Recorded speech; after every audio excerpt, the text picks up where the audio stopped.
My name is Ronald Smith, and I'm with the Texas Network Services of Young Adult Leadership Council.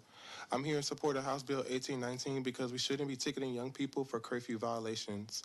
We should normalize providing a supportive response when youth are experiencing tough times. We should be addressing what is causing them to be out late at night or missing school.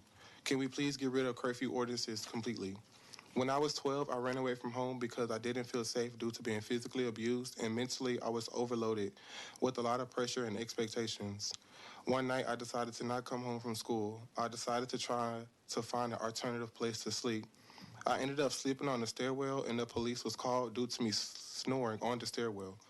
They assumed I was out committing crimes when in reality I was out because it felt safer in the streets than I did at home. They threatened to take me to a detention if I didn't tell them where I lived. And at that moment, I felt nothing but disappointment and a huge rush of anger. I had to make a difficult decision between going back to my aunt's house or going to a detention center. I chose to go to a home where I was being abused by my aunt's husband, which still felt like the lesser of two evils. A few years later, I entered foster care. I ran away while in care too and stayed out past curfew. Luckily, I didn't have to do too many run-ins with the police for curfew, but not everyone is so lucky as myself. When I aged out of care, I became homeless. I was 18 years old and wouldn't have received a curfew violation for sleeping at bus stations or other places outdoors, but there are many youth experiencing homelessness on the streets who are younger than 18.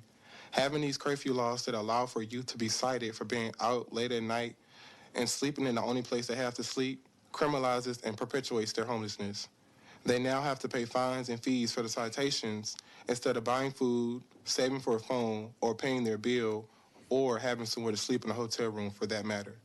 The citation does not do anything to get them housed, let alone encourage.